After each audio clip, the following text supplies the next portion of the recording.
Presiden RI. Kami sebagai rakyat masih setia sama Pak Jokowi. Merdeka. Biarpun sering dihujat, beliau sangat sabar. Gimana ya Pak? Saya bisa ngelihat, saya bisa salaman. Ya karena nggak ada presiden kayak gitu dari dulu. Dulu saya nggak pernah pengen foto, nggak pengen apa. Dulu saya golput. Semenjak 2014 saya nyoblos beliau Pak. Hai Pak Jokowi, aku akan masuk Lombok. Pokoknya aku minta ada paling tidak harus dibangunkan 4 kebutuhan. Apa? Jokowi dengan gayanya apa itu?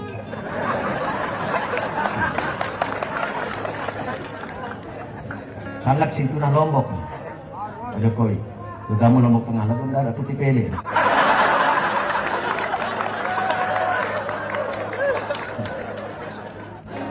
Aku dari sisa bakat lah. Enggak ada putih pele. Ngone-ngone yang diputih semua belajar Pak Jokowi. Hadirin semua, kita terpaksa membuat MotoGP. Kita terpaksa membuat MXGP. Kita terpaksa membuat international event karena dipaksa oleh keadaan. Kita dari Nusa Tenggara Barat, kadang-kadang keluh lidah kita, berat jiwa kita untuk meminta hal yang sama pada presiden karena kita kalah di sini. Oleh karena itu perlu cara yang tidak biasa agar walaupun Pak Jokowi, walaupun pemerintah, walaupun presiden kalah di sini, tapi kita punya cara untuk membangun jembatan, memperbaiki bandara, memperbaiki pelabuhan kita. Dan alhamdulillah, walaupun Presiden Jokowi tidak menang di sini, pertumbuhan ekonomi NTB salah satu tertinggi di Indonesia saat ini. Assalamualaikum warahmatullahi wabarakatuh. Jumpa lagi sobat dengan channel Rich Populer. Kali ini saya akan bahas mengenai betapa cintanya rakyat Nusa Tenggara Barat terhadap Bapak Joko Widodo.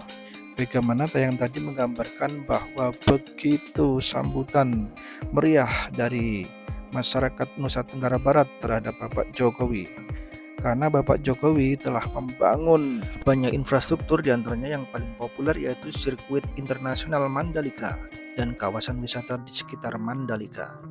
Selanjutnya mari kita lihat kinerja dari Bapak Jokowi untuk membangun dan memajukan Nusa Tenggara Barat.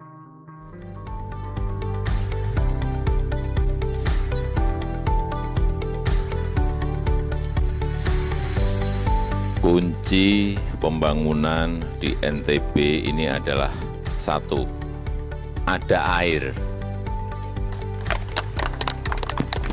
Ada air. Kalau tidak ada air, misalnya di Dompu ini, yang mau ditanam apa? Saya beri gambaran. Di negara kita sekarang ini ada waduk bendungan itu 231.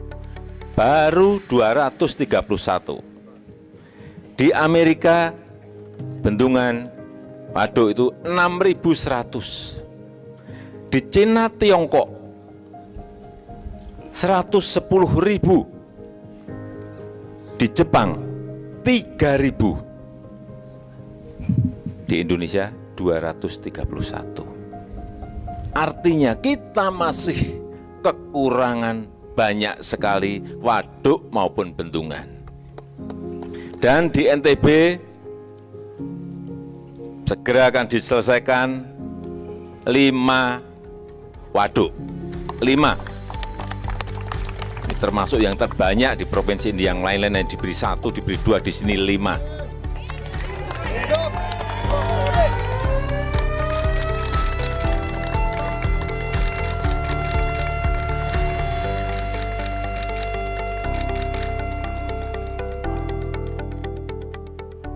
Karena perubahan iklim, ke depan air menjadi kunci bagi kehidupan kita.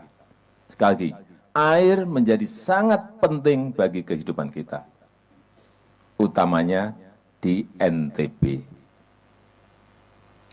Baik itu untuk pertanian, baik itu juga untuk air baku, air minum kita. Oleh sebab itu, pemerintah dalam 10 tahun ini telah membangun 7 bendungan di NTB. Hanya di NTB, paling banyak. Dan bendungan Tius Suntuk ini menjadi salah satu bendungan besar. Bendungan Tius Suntuk yang berada di Kabupaten Sumbawa Barat ini menghabiskan anggaran 1,4 triliun rupiah. Berarti 1.400 miliar rupiah. Itu duit semuanya. Kapasitasnya 60,8 juta meter kubik. Akan menampung air sebanyak itu. Besar sekali. Dan manfaatnya untuk irigasi 1.900 hektar, untuk air baku 680 liter per detik, dan juga bisa mereduksi adanya banjir di sekitar Sumbawa Barat. Dan dengan mengucap Bismillahirrahmanirrahim, pada pagi hari ini saya resmikan Bendungan Tius Suntuk di Kabupaten Sumbawa Barat, Provinsi Nusa Tenggara Barat. Terima kasih. Wassalamualaikum warahmatullahi wabarakatuh.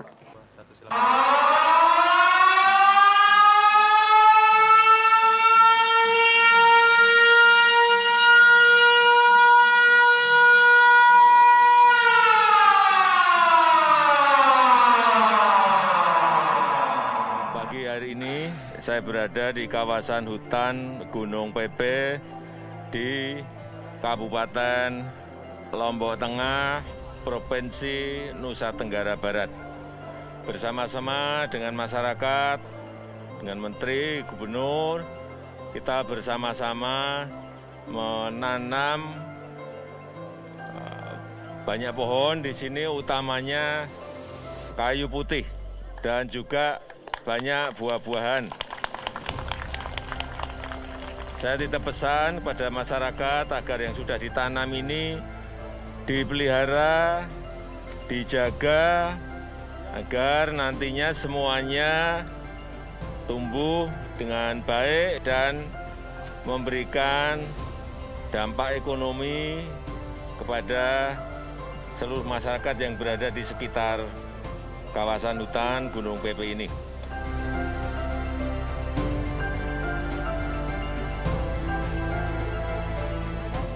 Dibangun sepanjang 440 meter dan lebar 26 meter dengan kedalaman kolam pelabuhan yang mencapai minus 14 meter low water spring atau rata-rata permukaan air.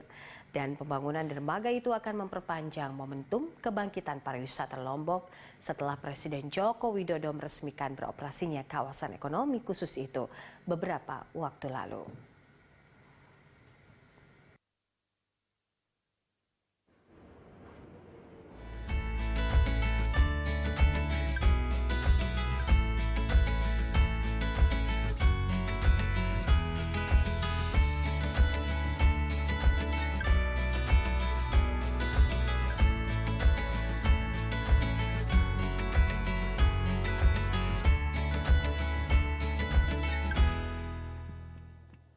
Bismillahirrahmanirrahim.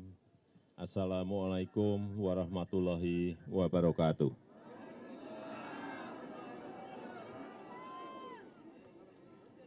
Bapak Ibu sekalian yang saya hormati, kita tahu di tahun 2020 di NTB ini ada badai seroja berupa banjir bandang. Dan mengenai banyak rumah, kena banyak rumah.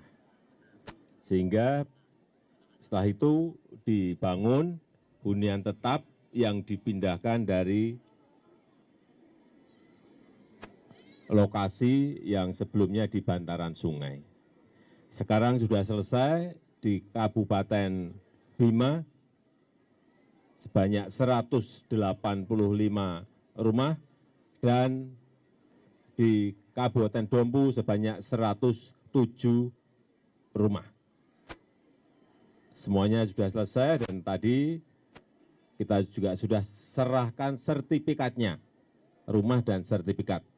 Kita harapkan ini nanti menjadi sebuah kompleks perumahan yang asri, yang saya melihat pasti jauh lebih baik dari yang lama.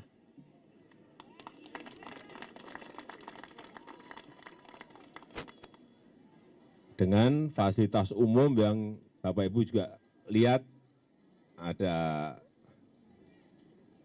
masjidnya, alhamdulillah, dan ada fasum-fasum yang lainnya. Dan dengan mengucap bismillahirrahmanirrahim, pada hari ini hunian tetap pasca bencana Seroja saya nyatakan diresmikan. Terima kasih. Wassalamualaikum warahmatullahi wabarakatuh. Bapak Ibu sekalian yang saya hormati, pembangunan dan perbaikan jalan di Provinsi Nusa Tenggara Barat pada tahun lalu telah dibangun dan diperbaiki 5 ruas jalan di 4 kabupaten, yaitu di Lombok Barat, di Sumbawa Barat, di Sumbawa, dan di Bima. Total panjang 40,6 kilometer dan menghabiskan biaya 211 miliar rupiah, uang yang tidak kecil, anggaran yang tidak kecil. Dan kita harapkan dengan jalan ini, kecepatan logistik akan semakin baik, jalan-jalan menuju ke kawasan-kawasan produktif, baik itu kawasan pertanian, kawasan perkebunan, semuanya bisa ditunjang oleh jalan yang baik. Dan dengan mengucap bismillahirrahmanirrahim, pada pagi hari ini saya resmikan pelaksanaan Inpres Jalan Daerah di Provinsi Nusa Tenggara Barat. Terima kasih. Wassalamualaikum warahmatullahi wabarakatuh. Selanjutnya, prosesi penekanan tombol sirine dan penandatanganan prasasti.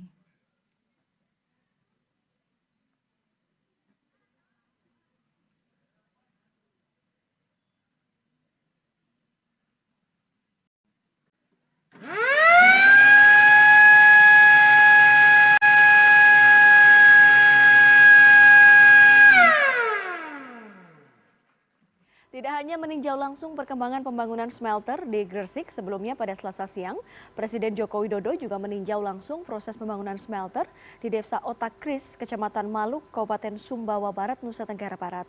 Dalam kunjungan tersebut, Jokowi ingin memastikan proses pembangunan smelter yang sudah mencapai 50% tersebut akan selesai sesuai rencana, yaitu pada tahun 2024.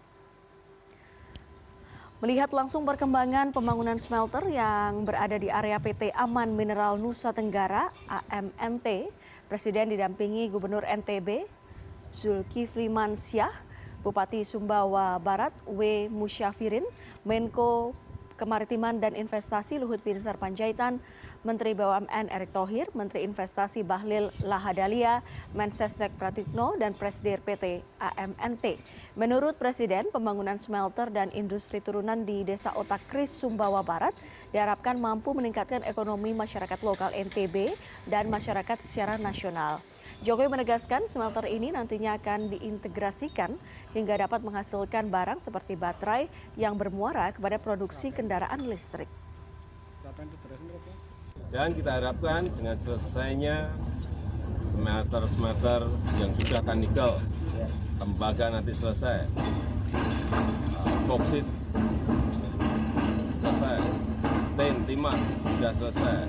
Ini akan memberikan nilai tambah yang sebesar-besarnya ke dalam Presiden Joko Widodo meninjau lokasi sirkuit MotoGP 2022 di Mandalika, Lombok, Nusa Tenggara Barat Kamis siang. Selain meninjau sirkuit, Jokowi juga meninjau sarana hunian pariwisata atau Sarhunta di Dusun Ebangga dan Gerupuk, Desa Sengkol, Kabupaten Lombok Tengah. Sarhunta berupa homestay ini sengaja dibangun untuk mendukung gelaran MotoGP Mandalika 2022. Pembangunan Sarhunta ini bertujuan untuk meningkatkan ekonomi masyarakat sekitar agar pembangunan sirkuit Mandalika tak hanya soal urusan balap motor. Sebelumnya, Kementerian PUPR telah merenovasi 915 unit homestay di kawasan strategis pariwisata nasional Mandalika. Ada 398 homestay dan 517 rumah swadaya untuk wisatawan yang datang berkunjung menikmati ajang MotoGP 2022 pertengahan Maret 2022 mendatang.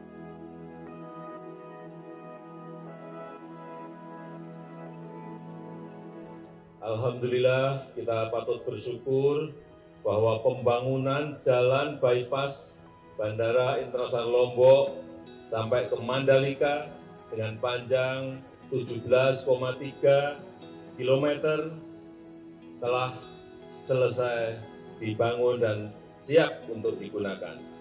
Sehingga jarak tempuh antara bandara dengan Mandalika hanya 15 menit saja. Kemudian juga sirkuit Mandalika dengan panjang sirkuit 4,3 km dengan teknologi aspal terbaru, stone, plastik, aspal juga telah selesai dibangun dan siap untuk digunakan. Semuanya siap digunakan untuk mendukung penyelenggaraan event-event kelas dunia di kawasan Mandalika ini seperti yang sebentar lagi akan diselenggarakan, yaitu World Superbike 2021 dan dilanjutkan nantinya di bulan Maret 2022 dengan MotoGP. Maka dengan mengucap Bismillahirrahmanirrahim, sirkuit Mandalika pagi hari ini saya nyatakan diresmikan.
Itulah sobat pembangunan Bapak Jokowi di Nusa Tenggara Barat, diantaranya adalah bendungan dan waduk.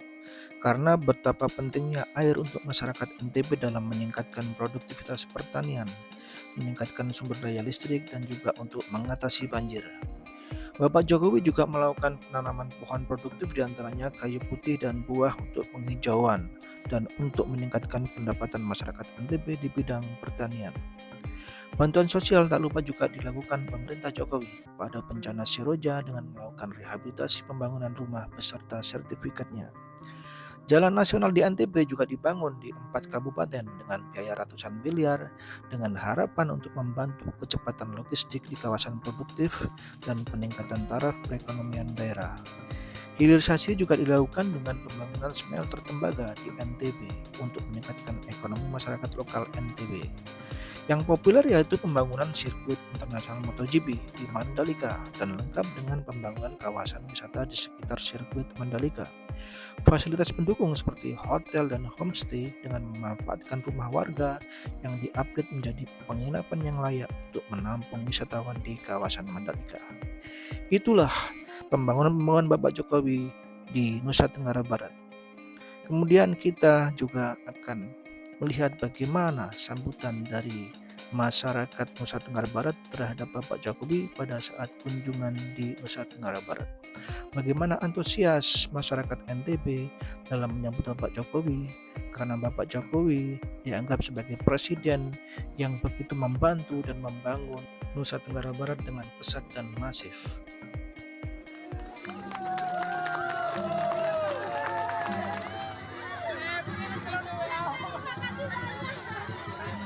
Senang. Ya. Saya dengan TV lebih ganteng aslinya. Terima kasih Bapak Presiden atas kunjungannya ke Kampung Sasak. Ya, kita di sini sebagai objek wisata, mohon supaya wisatawan bisa ditingkatkanlah datang berkunjung ke sini, Bapak. 1, 2, 3.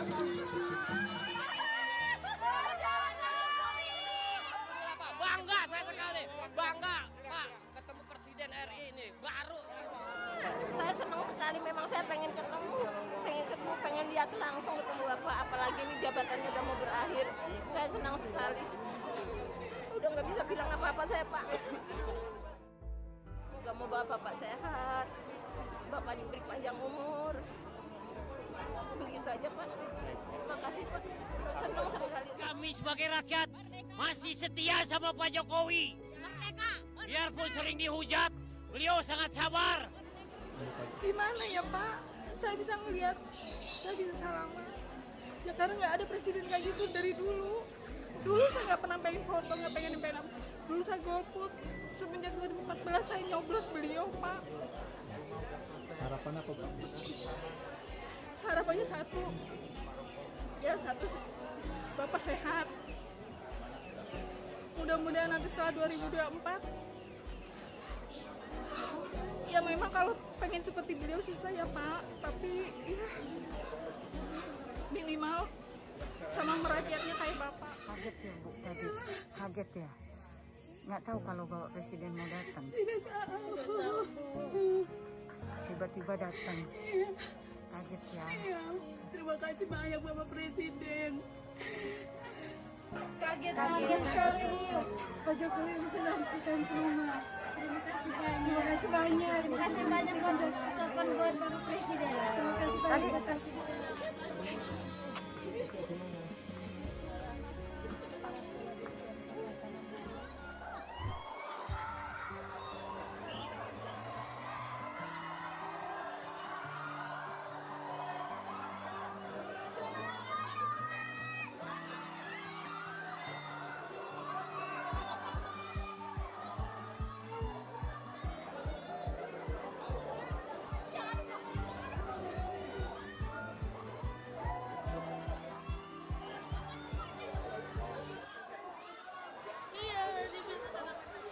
Dibilang hebat.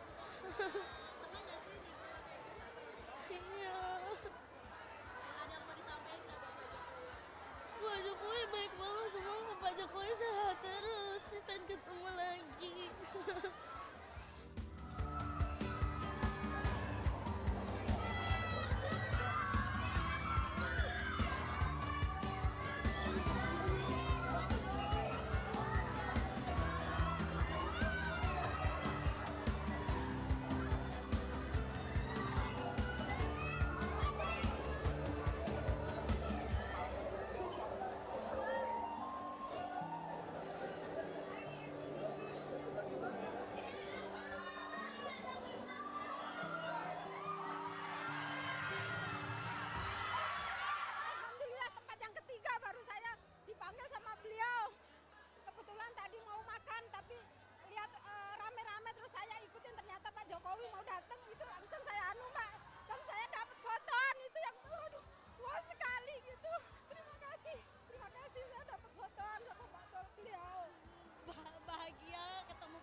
Aduh, karena kan di akhir periode beliau, ini pertama kalinya saya ketemu dengan beliau. Pokoknya senang, Mbak. Nggak tahu, dari hati beliau baik banget. Menurut saya yang saya lihat. Pokoknya pengen ketemu. Sebenarnya nggak ada plan sih mau ke sini. Tadi sebenarnya cuma kayak abis jemput adek aja pulang les, terus kayak ngeplan ayo dah ke Epic gitu karena pengen makan. Terus ternyata dapat kabar Jokowi jadi kayak nonton gitu. Terus dapat akhirnya foto.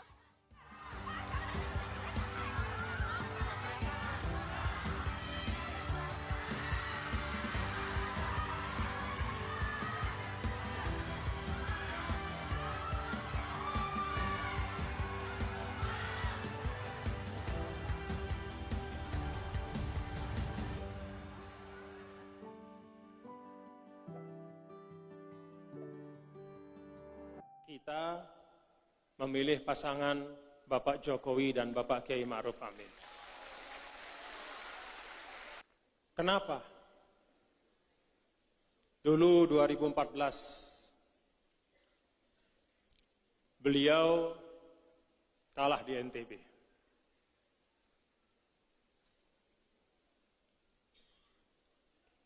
Bahkan kekalahan di NTB itu termasuk kekalahan yang paling besar. Tapi ketika beliau memimpin, tidak ada kekesalan apalagi kemarahan. NTB ini bukanlah daerah yang pemilihnya itu puluhan juta. NTB ini bukanlah daerah yang istilahnya menentukan paling utama untuk pemenang pemilihan presiden. Penduduk atau hak pilih kita 3 juta sekian. Itu kira-kira sama dengan Kabupaten Bogor. Satu kabupaten saja di Pulau Jawa. Tapi beliau yang saya saksikan tidak kurang-kurang turun dan berusaha untuk membangun NTB.